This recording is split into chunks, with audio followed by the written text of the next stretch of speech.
Hello students, हमने 10th class की NCERT first chapter का पहला पार्ट कंप्लीट कर लिया था, केमिकल रिएक्शंस एंड इक्वेशंस का। अब हमारा सेकंड पार्ट से जो शुरू हो रहा है टाइप्स ऑफ रिएक्शंस से, है ना। इससे पहले हमने केमिकल रिएक्शंस क्या होती है, इक्वेशंस क्या होती है, इनको कैसे बैलेंस करते हैं, कैसे लिखा जाता है, ठीक है, और हम मोर इन्फॉर्मेटिव केमिकल रिएक्शंस को कैसे बना सकते हैं, ये सारी चीज़ों के बारे में हमने जाना था। केमिकल चेंज क्या होता है, फिजिकल चेंज क्या होता है, ये सब हमने पढ़ा था, ठीक है। तो अब हम बात करते हैं टाइप्स ऑफ केमिकल रिएक्शंस के बारे में, टाइप्स ऑफ रिएक्शंस के बारे में। तो सबसे पहले डिफरेंट टाइप ऑफ रिएक्शंस होता है, ठीक है, जिसमें सबसे पहले होता है कॉम्बिनेशन रिएक्शंस, फिर है decomposition reaction, single displacement reaction, double displacement reaction, oxidation और रिडक्शन, और फिर एंडोथर्मिक और एक्जोथर्मिक रिएक्शंस क्या होती है, इन सब के बारे में हम जानेंगे इस पार्ट में, ठीक है। तो देखो, सबसे पहले हम बात करते हैं कॉम्बिनेशन रिएक्शंस के, ठीक है, जैसे कि इसके नाम में ही छुपा है कॉम्बिनेशन, ठीक है। देखो, कई बार आपने अपनी डेली लाइफ में भी ऐसी चीज़ें देखी होगी कि कई बार क्या होता है, स्कूल्स में बच्चे कम आते हैं, ठीक है। मान लो 10th क्लास के 4 सेक्शंस हैं, लेकिन बच्चे बारिश हो गई और कम आए, एक एक दो दो पाँच पाँच बच्चे ही आए, ठीक है, हर क्लास में। तो टीचर्स क्या करते हैं कि उन सारी क्लासेस को मर्ज कर देते हैं, यानी कंबाइन कर देते हैं, ठीक है। तो वो मान लो 4 सेक्शन थे, ABCDE, और उन सबको मिला के उन्होंने क्या कर दिया, उसको एक सेक्शन में कन्वर्ट कर दिया, ठीक है। तो ये होता है कंबाइन करना, किसी भी चीज़ को मिलाना। तो उसी तरीके से ये कॉम्बिनेशन रिएक्शंस होती है। इसमें क्या होता है, in combination two or more substance combine with each other and form a single new substance।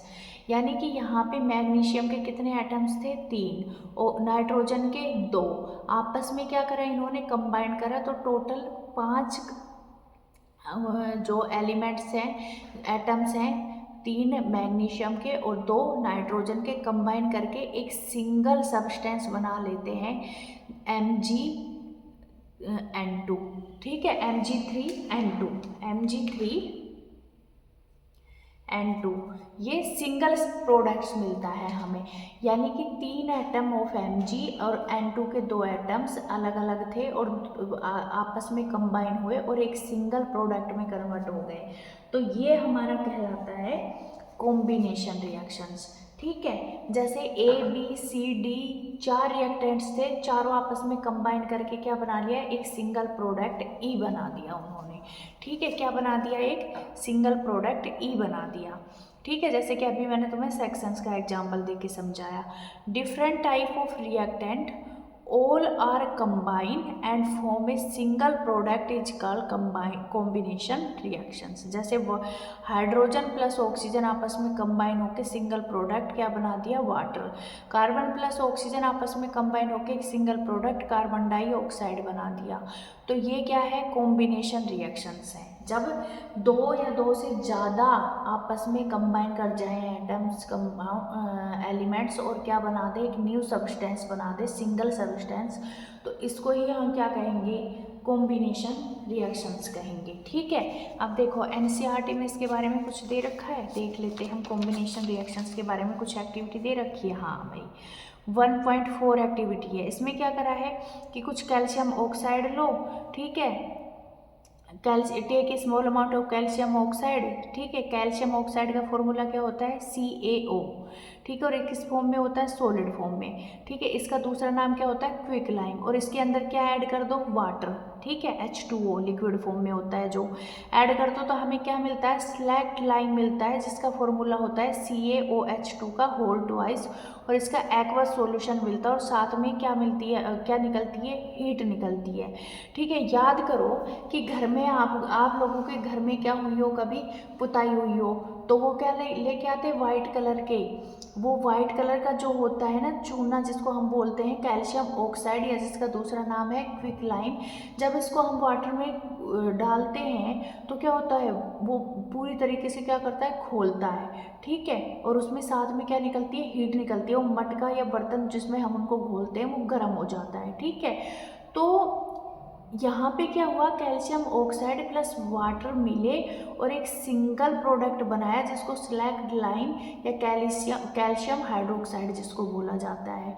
तो ये हमारी क्या है, कॉम्बिनेशन रिएक्शंस हैं। जब दो या दो से अधिक जो हमारे रिएक्टेंट्स हैं वो आपस में कंबाइन करें और एक सिंगल प्रोडक्ट का फॉर्मेशन कर ले, तो यही हमारी क्या कहलाती है, कॉम्बिनेशन रिएक्शन कहलाती है। ठीक है, अब देखो, अब जब पुताई हो जाती है, वो सूख जाती है, तो वो क्या करती है, साइन करती है। तो उसके पीछे भी एक रिएक्शन सी होती है, वो क्या है कि देखो, जब जब पुताई हो जाती है, जो कैल्शियम हाइड्रोक्साइड है जिसको स्लैक्ड लाइम बोलते हैं, वो एनवायरनमेंट में क्या होता है, CO2 गैस प्रेजेंट होती है। तो उससे क्या कर लेती है, रिएक्शन कर लेती है और उससे किसका फॉर्मेशन कर लेती है, वो कैल्शियम कार्बोनेट, जिसको हम क्या बोलते हैं, जिसको हम मार्बल भी बोलते हैं, उसकी वजह से वो क्या करती है, साइन करती है और साथ में क्या निकल जाता है, वाटर बनता है। ठीक है, तो इस वजह से वो क्या करती है, साइन करती है। ठीक है, चमकती है। तो ये भी एक केमिकल रिएक्शन सी है ना। और भी कुछ एग्जांपल्स दे रखे कॉम्बिनेशन रिएक्शन से, जैसे कि बर्निंग ऑफ कोयल, यानी कि कार्बन को जब हम ऑक्सीजन के प्रेजेंस में जलाते हैं तो कार्बन प्लस ऑक्सीजन मिलके एक सिंगल प्रोडक्ट देते हैं जिसको कार्बन डाइऑक्साइड कहते हैं। इसी तरह से फॉर्मेशन ऑफ वाटर मैंने तुम्हें बताया, ये भी किसका एग्जाम्पल है, ये भी किसका एग्जाम्पल है, हमारा कॉम्बिनेशन रिएक्शंस का। अब देखो क्या होता है कि भाई, वो मैं आगे भी तुम्हें समझाऊंगी कि कुछ रिएक्शंस में क्या होती है, लार्ज अमाउंट में हीट इवोल्व होती है ना, और जिससे मिक्सचर ऑफ गैस, मिक्सचर क्या बन जाता है, हमारा रिएक्शन का मिक्सचर्स गर्म हो जाता है ना। और ये जो हीट रिलीज करती है रिएक्शंस, उस रिएक्शंस को हम क्या कहते हैं, एक्जोथर्मिक रिएक्शंस कहते हैं। ठीक है, जिसके बारे में हम आगे भी पढ़ेंगे कि जैसे बर्निंग ऑफ नेचुरल गैस है ना, तो इसको जलाया जाता है तो क्या होता है कि साथ में क्या निकलती है, क्या होती है, हीट भी निकलती है ना। तो ये क्या है, एक्जोथर्मिक रिएक्शंस का एग्जाम्पल्स है। ठीक है, अब आगे भी पढ़ेंगे, जिसमें अभी इसको रहने देते हैं, एक्जोथर्मिक एंडोथर्मिक क्या होता है वो अभी समझ नहीं आएगा, आगे मैं समझाऊंगी। तो ये हमारा किसका एग्जाम्पल था, कॉम्बिनेशन रिएक्शंस का। ठीक है, इन्हीं एग्जाम्पल के थ्रू हम आगे बढ़ेंगे कि क्या होता है एक्जोथर्मिक और ये। अब हमारा सेकंड टाइप की जो रिएक्शंस आती है हमारी, वो आती है हमारी डीकम्पोजिशन रिएक्शंस। कौन सी रिएक्शंस, डीकम्पोजिशन रिएक्शंस। अब देखो, नाम में इसके छुपा हुआ है डीकम्पोजिशन। ठीक है, तो क्या होता है बेटा डीकम्पोजिशन, डी प्लस कंपोजिशन, यानी कि उसको जो जिससे वो मिलके बना होता है ना, उसको तोड़ दो, यानी कि उसके कंपोजिशन, जैसे कि कितना परसेंट फैट है, कितना कार्बोहाइड्रेट है, उससे मिलकर इस तरीके से किसी का कंपोजिशन डिसाइड होता है। तो उस कंपोजिशन को अलग अलग कर दो, यानी कि फैट, कार्बोहाइड्रेट्स, प्रोटीन्स, विटामिन सबको अलग अलग कर दो। तो ये क्या कहलाता है, डीकम्पोजिशन, यानी कि किसी भी चीज़ को उसके कंपोनेंट्स में तोड़ देना ही उसका क्या कहलाता है, डीकम्पोजिशन। तो क्या होता है, एक compounds break down to produce two और more simpler substance are known as decomposition reaction. जैसे NaCl है ना, तो उसको हमने क्या करा, Na+Cl में तोड़ दिया, तो ये हमारा क्या कहलाता है, डीकम्पोजिशन। ठीक है, जैसे कैल्शियम कार्बोनेट है तो उसको हीट दिया और उसको हमने क्या कर दिया, कैल्शियम ऑक्साइड प्लस CO2 में तोड़ दिया, तो ये उसका क्या हो गया, डीकम्पोजिशन। ठीक है, कि जब दो कंपाउंड्स आपस में क्या करते हैं, ये जस्ट अपोजिट होता है, हमारी कॉम्बिनेशन रिएक्शंस का जस्ट अपोजिट होता है डीकम्पोजिशन, है ना। और एक कोई कंपोनेंट्स है उसको कितने ही पार्ट्स में अलग कर लो तो वो क्या कहलाएगा, डीकम्पोजिशन ऑफ रिएक्शंस कहलाएगा। ठीक है, और तोड़ने के लिए ऐसा तो है नहीं कि भाई ऐसे अलग कर दिया, पकड़ा और अलग हो गया, तो उसको तोड़ने के लिए कुछ ना कुछ हमें एनर्जी देनी पड़ेगी तभी वो टूटेगा। अब वो एनर्जी किस किस फॉर्म में दी जा सकती है, हो सकता है हम उसको हीट करें, हो सकता है हम उसको बिजली के झटके दें, हो सकता है उसको हम सनलाइट में रखें, है ना। तो ये वे है किसी भी कंपाउंड्स को डिकम्पोज करने का। ठीक है, तो इस एनर्जी के बेसिस पे ही हम क्या करते हैं कि इस रिएक्शंस को हम डिफरेंट टाइप्स में डिवाइड करते हैं, टाइप्स ऑफ कंपोजिशन। ठीक है, अब देखो, जैसे थर्मल डिकम्पोजिशन, इसमें क्या होता है कि हम हीट एनर्जी का यूज करते हैं डिकम्पोज करने के लिए किसी भी रिएक्टेंट को। जैसे कैल्शियम ऑक्साइड, कैल्शियम कार्बोनेट है, उसको हीट करेंगे तो वो कैल्शियम ऑक्साइड प्लस CO2 में टूट जाएगा। यहाँ पे हमने उसको हीट किया है ना। और जैसे FeSO4 है तो उसको भी हीट करेंगे तो वो Fe2O3SO2 प्लस सल्फर ट्राईऑक्साइड में टूट जाएगा in the presence of heat. यानी कि हमने हीट की फॉर्म में उसको क्या दी, एनर्जी दी, उसके कंपोजिशन को तोड़ने के लिए या उसको डिकम्पोज करने के लिए। ठीक है। एक होता है इलेक्ट्रोलाइसिस। अब देखो इलेक्ट्रोलाइसिस, हमने वाटर को क्या किया था, गर्म किया था भाई। तो वाटर में क्या हो रहा था, क्या वाटर से कुछ और बन रहा था, वो अपने कंपोजिशन में चेंज हो रहा था, नहीं। हमें अगर इसको तोड़ना है तो वो गर्म करने से काम नहीं चलेगा, उससे सिर्फ स्टेट चेंज होती है। तो इसके लिए हमें उनको क्या करना पड़ेगा, बिजली के झटके देने पड़ेंगे। ठीक है। तो इसके बीच का फोर्स ऑफ अट्रैक्शन कम हो जाएगा और ये टूट जाएगा अपने कंपोनेंट्स हाइड्रोजन प्लस वाटर में। ठीक है। और this reaction involve the use of electrical energy for the decomposition of the reactant and molecules. एक होता है फोटोकेमिकल या फोटोलाइसिस। भाई सनलाइट का यूज करते हैं हम किसी भी चीज़ को डिकम्पोज करने के लिए। यानी कि जैसे सिल्वर क्लोराइड को सनलाइट में रख दें हम तो क्या हो जाता है, वो Ag+Cl2 की फॉर्म में टूट जाता है। इसलिए तुम्हें याद होगा कि जो हमारी सिरप वगैरह की शीशी होती है उस पर साफ साफ लिखा होता है कि इन्हें कूल और डार्क प्लेस में रखा जाए। क्यों? क्योंकि वो सनलाइट की प्रेजेंस में रिएक्शन कर जाएंगे और कुछ और ही नया कंपोनेंट बन जाता है उसके अंदर। तो इसीलिए उनको अंधेरे में रखने के लिए बोला जाता है। ये होती है हमारी डिकम्पोजिशन रिएक्शंस। ठीक है। अब देखो NCERT में डिकम्पोजिशन के बारे में कुछ एक्टिविटीज़ दे रखी हैं तो हम उनको देख लेते हैं डिकम्पोजिशन के बारे में।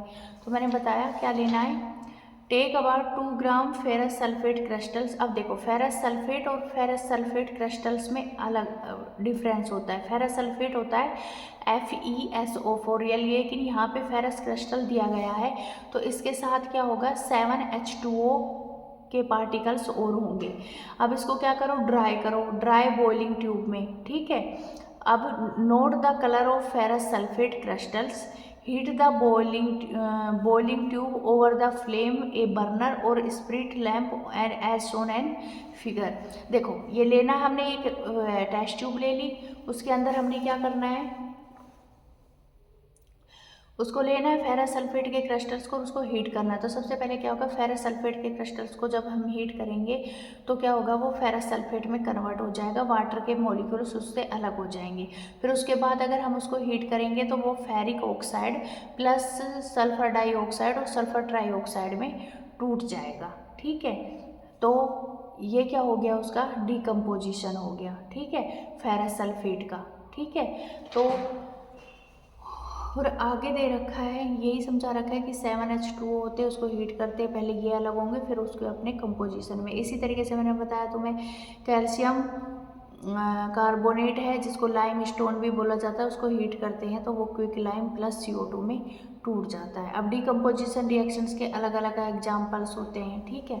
जैसे मैंने तुम्हें बताया सबसे पहले कि हीट की प्रेजेंस में तो क्या करते हैं, लेड नाइट्रेट लो, उसको बॉयल करो, है ना, उसको बॉइलिंग ट्यूब के अंदर डालो और उसको क्या करो टंकी की हेल्प से पकड़ो और उसको फ्लेम के ऊपर ऐसे पकड़ लो। ठीक है। उसको हीट करो यानी कि, तो क्या होगा, जो हमारा लेड नाइट्रेट है वो हीट की प्रेजेंस में लेड ऑक्साइड प्लस किस में टूट जाएगा, नाइट्रोजन डाइऑक्साइड प्लस ऑक्सीजन में। तो इसका क्या हो गया, डिकम्पोजिशन।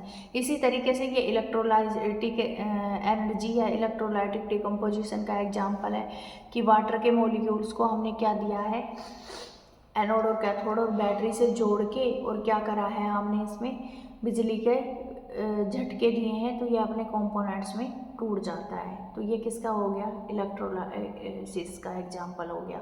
और ये किसका एग्जाम्पल हो गया, सिल्वर क्लोराइड को एक चाइना डिश में लिया और उसको सनलाइट में रख दिया तो हमें क्या होगा कि यहाँ पे जो सिल्वर क्लोराइड है वो अपने कंपोनेंट्स Ag+Cl में टूट जाता है। इसी तरीके से इसमें हम एग्जाम्पल एक और ले सकते हैं AgBr का। ठीक है। तो वो भी अपने कंपोनेंट Ag और Br में टूट जाता है और इसका यूज किया जाता है किसमें, फोटोग्राफी वगैरह में भी यूज किया जाता है डिकम्पोजिशन रिएक्शंस का। ठीक है, अब इसके अंदर क्या होता है कि जैसे कुछ रिएक्शंस में हीट दी गई और कुछ रिएक्शंस में हीट ली गई। ठीक है, तो उसके बेसिस पे भी रिएक्शन को टू पार्ट्स में डिवाइड किया गया है, एक है एंडोथर्मिक और एक है एक्जोथर्मिक्स, जो अभी मैं आगे पढ़ाऊंगी। ठीक है, इसके बाद हमारा अगली रिएक्शन आती है डिस्प्लेसमेंट रिएक्शंस। जैसे कि देखो नाम से ही पता चल रहा है कि डिस्प्लेस कर दिया, एक को हटा के और उसकी जगह कोई दूसरा आके बैठ गया, है ना। क्लास में कोई मरियल सा या ऐसा पतला सा लड़का होता है तो और एक अच्छा मोटा ताजा और एक्टिव होता है तो उससे सब डरते हैं क्लास में। ठीक है, तो वो क्या करेगा, किसी को भी उठा के बोलेगा भाई उठ यहाँ पे मैं बैठूंगा, तो उसने उसकी सीट को क्या कर दिया, डिस्प्लेस कर दिया। तो ये होता है डिस्प्लेसमेंट रिएक्शंस। ठीक है, यानी कि एक की जगह आके कोई दूसरा बैठ गया या उसने उसको डिस्प्लेस कर दिया, तो ये होता है डिस्प्लेसमेंट रिएक्शंस। क्या होती है डिस्प्लेसमेंट रिएक्शंस, देख लेते हैं हम। यहाँ पे एक्टिविटी भी दे रखी है, वो हम देखेंगे। पहले देख लेते हैं कि those reactions in which a more active element displace और removes another less active elements from a compounds are called displacement reaction. मान लो ए बी प्लस सी था, है ना, तो यहाँ पे क्या था कि सी क्या था, मोर एक्टिव था, है ना। तो सी ने क्या करा, यहाँ से ए की साइड से बी को हटा दिया और अपने साथ मिला लिया और ए अकेला रह गया। तो सी मतलब जो सी है उसने क्या कर लिया, बी को रिप्लेस कर दिया। ठीक है, जैसे Fe+CuSO4 है।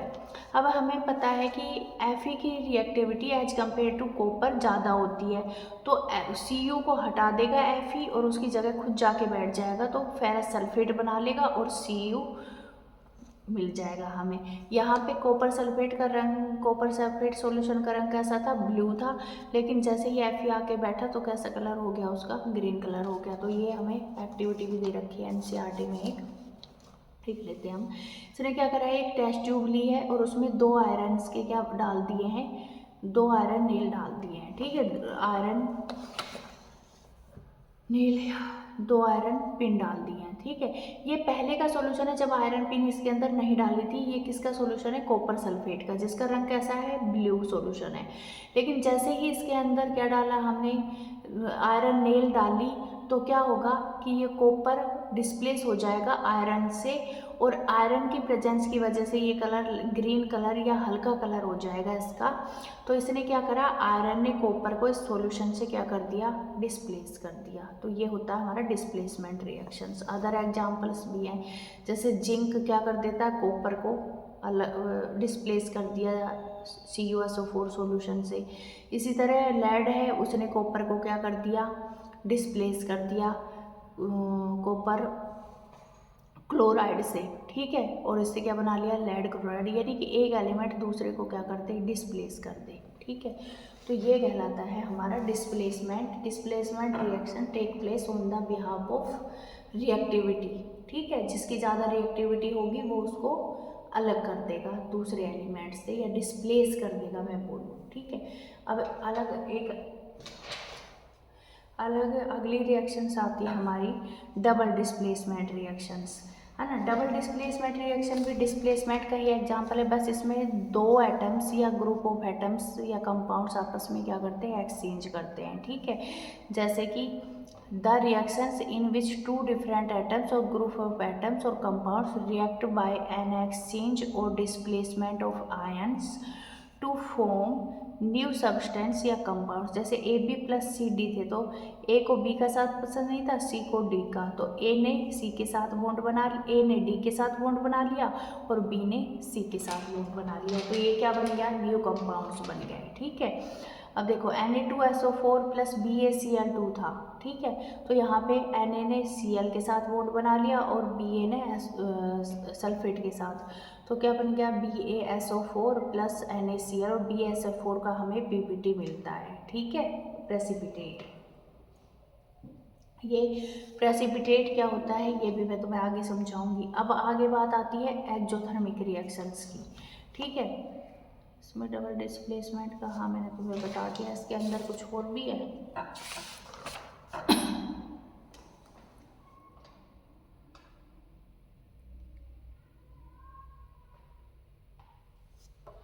ठीक है, ये अब है हमारा कि एक्जोथर्मिक रिएक्शंस क्या होती हैं। ठीक है, इसके बाद देखो एक्जोथर्मिक रिएक्शंस क्या होती है। The chemical reactions in which formation of product is accompanied by evolution of heat, यानी कि हीट रिलीज होती है exothermic. Exo plus thermic, exo मतलब बाहर निकलना, एक्जोस्ट से बना है एक्जो। ठीक है, तो एक्जो का मतलब होता है कोई भी चीज़ को बाहर निकालना, तो हीट क्या होती है, रिलीज होती है। तो जो भी ऑल टाइप कंबल्सन रिएक्शंस किसका एग्जांपल होती हैं, एक्जोथर्मिक रिएक्शंस का। जैसे मीथेन को जलाया जा रहा है ऑक्सीजन की प्रेजेंस में, तो कार्बन डाइऑक्साइड प्लस वाटर बनता है और साथ में हीट निकलती है। इसी तरीके से मैग्नीशियम को ऑक्सीजन की प्रेजेंस में जलाया जा रहा है, तो मैग्नीशियम ऑक्साइड प्लस साथ में हीट निकलती है। तो ये किसका एग्जांपल हो गया, एक्जोथर्मिक का। एंडोथर्मिक रिएक्शंस जिसमें कि हीट का क्या होता है, एब्जॉर्ब होती है हीट, यानी कि जिसे हमें हीट देनी पड़ती है। जैसे AB प्लस CD, तो हमें क्या करना पड़ेगा, AB को CD प्रोडक्ट में कन्वर्ट करने के लिए उसको हीट देनी पड़ेगी। जैसे मेकिंग ऑफ टी है ना, हमने सब कुछ डाल दिया लेकिन हीट नहीं दी उसको, तो क्या चाय बन जाएगी, नहीं। तो हमें बाहर से क्या देनी पड़ेगी, उसको हीट देनी पड़ेगी, तभी वो रिएक्शंस होंगी। तो वो कैसा होगा, एंडोथर्मिक रिएक्शंस, है ना। अब जैसे कैल्शियम कार्बोनेट को हमने हीट दी तो वो टूट जाएगा कैल्शियम ऑक्साइड और CO2 में। तो ये किसका एग्जाम्पल हो गया, हमारा एंडोथर्मिक रिएक्शंस का। ठीक है, जिसमें हमें हीट देनी पड़ती है और एक्जोथर्मिक में हीट रिलीज होती है। तो ये एग्जाम्पल है एक्जोथर्मिक और एंडोथर्मिक रिएक्शंस का। अब एक हमारी रिएक्शंस बचती है, इसमें प्रेसिपिटेशन क्या होता है भाई, वो भी देख लेते हैं। अभी हमने पढ़ा था two soluble salts in aqueous solution combine. ठीक है, दो सोल्यूबल सोल्ट होते हैं वो एक्वस सॉल्यूशन में कंबाइन हो जाते हैं ना। One of the product is an insoluble salt cold A precipitate and reaction A precipitation reaction. देखो, ये एक अलग सोल्ट था जो सोल्यूबल था, एक ये अलग सोल्ट था जो सोल्यूबल था। अब इन दोनों को क्या कर दिया, मिला दिया। तो अब इनसे जो प्रोडक्ट बना ना, एक तो सोल्यूबल सोल्ट बनेगा, एक इनसोल्यूबल। तो ये जो इनसोल्यूबल सोल्ट बनता है इसी को हम क्या कहते हैं, प्रेसिपिटेट कहते हैं। और एक ही रिएक्शन दो तरीके की टाइप्स शो कर सकती है, जैसे ये डबल डिस्प्लेसमेंट भी है और प्रेसिपिटेशन रिएक्शंस भी है। ठीक है, तो ये होता है। अब बात आती है कि भाई ऑक्सीडेशन क्या होता है और रिडक्शन क्या होता है। तो जैसे कि नाम से ही पता चल रहा है, ऑक्सीडेशन यानी कि the addition of oxygen to a substance is called oxidation. ठीक है, अब देखो मैग्नीशियम को हमने किसकी प्रेजेंस में जलाया था, ऑक्सीजन की प्रेजेंस में। तो यहाँ पे मैग्नीशियम यहाँ पे बिना ऑक्सीजन के था, लेकिन ऑक्सीजन से रिएक्शन करी तो यहाँ पे किसका एडिशन हो गया, ऑक्सीजन का। तो ये हमारा क्या कहलाता है, ऑक्सीडेशन रिएक्शन। या इसका अदर फॉर्म हम बोल सकते हैं कि रिमूवल ऑफ हाइड्रोजन भी क्या कहलाता है, ऑक्सीडेशन। यहाँ पे नाइट्रोजन के साथ हाइड्रोजन थी लेकिन यहाँ पे अलग हो गई, तो यहाँ पे नाइट्रोजन का क्या हो गया, ऑक्सीडेशन। अब बात करते हैं रिडक्शन का। रिडक्शन क्या होता है, एडिशन ऑफ हाइड्रोजन बोल दूँ या रिमूवल ऑफ ऑक्सीजन बोल दूँ। जैसे मैग्नीशियम ऑक्साइड, ठीक है, तो इसको हम Mg+O2 के फॉर्म में तोड़ दें तो मैग्नीशियम का क्या हो गया, रिडक्शन हो गया, क्योंकि O2 अलग हो गई। इसी तरह से Mg+H2, तो Mg के साथ कौन आके ऐड हो गया, हाइड्रोजन, तो ये क्या हो गया, रिडक्शन रिएक्शंस हो गई। अब एक होता है रिडॉक्स रिएक्शन, किसको बोलते हैं कि जब दोनों ही प्रोसेस एक ही रिएक्शन में, एक ही टाइम में, एक ही समय में मतलब एक ही समय में हो, एक साथ हो, है ना। Both process taking part in A same और सिंगल रिएक्शंस। जैसे ZnCuSO4, यहाँ पे Zn क्या है, यहाँ पे Zn के साथ मतलब एक सिंगल सब्सटेंस है, लेकिन यहाँ पे आके कौन, SO4 जुड़ गया, यानी कि ऑक्सीजन का एडिशन हो गया। तो यहाँ पे Zn का क्या हो गया, ऑक्सीडेशन हो गया। CuSO4 के साथ ऑक्सीजन थी Cu के साथ, लेकिन यहाँ पे Cu अकेला रह गया, ऑक्सीजन हट गई है, तो इसका क्या हो गया, रिडक्शन हो गया। तो यही हमारी क्या कहलाती है, रिडॉक्स रिएक्शंस कहलाती हैं। ठीक है, अब देखो NCERT में भी कुछ एग्जाम्पल्स दे रखे होंगे, वो हम देख लेते हैं इनके, कि भाई ऑक्सीडेशन रिडक्शन ये दे रखा है यहाँ पे। देखो ऑक्सीडेशन एंड रिडक्शंस क्या दे रखा है कि यहाँ पे क्या लिया उन्होंने, एक चाइना डिश ली है, उसमें कॉपर का पाउडर लिया है और उसको बर्नर की हेल्प से बर्न कर रहे हैं, मतलब हीट कर रहे हैं। तो देखो क्या होगा इसकी सरफेस पे कि देखो जब हम इसको हीट करेंगे ना, कॉपर प्लस ऑक्सीजन की प्रेजेंस में हीट करेंगे तो कॉपर ऑक्साइड बना लेगा, ठीक है। तो ये क्या हो गया, एडिशन ऑफ ऑक्सीजन हुआ ना कॉपर के साथ, तो ये क्या हो गया हमारा ऑक्सीडेशन। या दूसरे वर्ड्स में मैं बोलूँ कि अगर यहाँ पे देखो, if hydrogen gas is passed over the heated material, the coating on the surface turns brown as the reverse reaction take place। अब कॉपर ऑक्साइड को हाइड्रोजन की प्रेजेंस में हीट किया जाए तो क्या होगा कि वो कॉपर ऑक्साइड से कॉपर प्लस वाटर में कन्वर्ट हो जाएगा। तो यहाँ से कॉपर से ऑक्सीजन रिमूव हो गई, तो ये भी हमारा क्या कहलाता है, रिडक्शन कहलाएगा ये, ठीक है। तो देखो मतलब कहने का मतलब क्या है, रिडक्शन क्या है और ऑक्सीडेशन क्या है। रिडक्शन भाई वो है जिसमें ऑक्सीजन का एडिशन हो या रिमूवल ऑफ हाइड्रोजन हो, और ऑक्सीडेशन वो है जिसमें रिमूवल ऑफ हाइड्रोजन हो और गेन ऑफ ऑक्सीजन हो, और रिडक्शन वो है जिसमें हाइड्रोजन का गेन हो और ऑक्सीजन का रिमूवल हो। अब देखो इसमें, और जब दोनों ही रिएक्शन एक ही रिएक्शन में एक ही समय में एक ही रिएक्शन के अंदर हो रही हो दोनों ही प्रोसेस, तो उसको हम रिडॉक्स रिएक्शन कहा जाता है। जैसे कॉपर ऑक्साइड प्लस हाइड्रोजन की रिएक्शन कराई जाती है तो कॉपर प्लस वाटर बनता है, तो यहाँ पे कॉपर का क्या हो गया, रिडक्शन हो गया, और हाइड्रोजन का क्या हो गया, ऑक्सीडेशन हो गया। तो ये एग्जांपल हो गया रिडॉक्स रिएक्शन का। इसी तरीके से ये भी रिडॉक्स रिएक्शंस के ये एग्जांपल्स हैं। ZnO प्लस C, तो Zn का यहाँ पे रिडक्शन हो गया, कार्बन का ऑक्सीडेशन हो गया। इसी तरीके से ये रिएक्शंस भी है।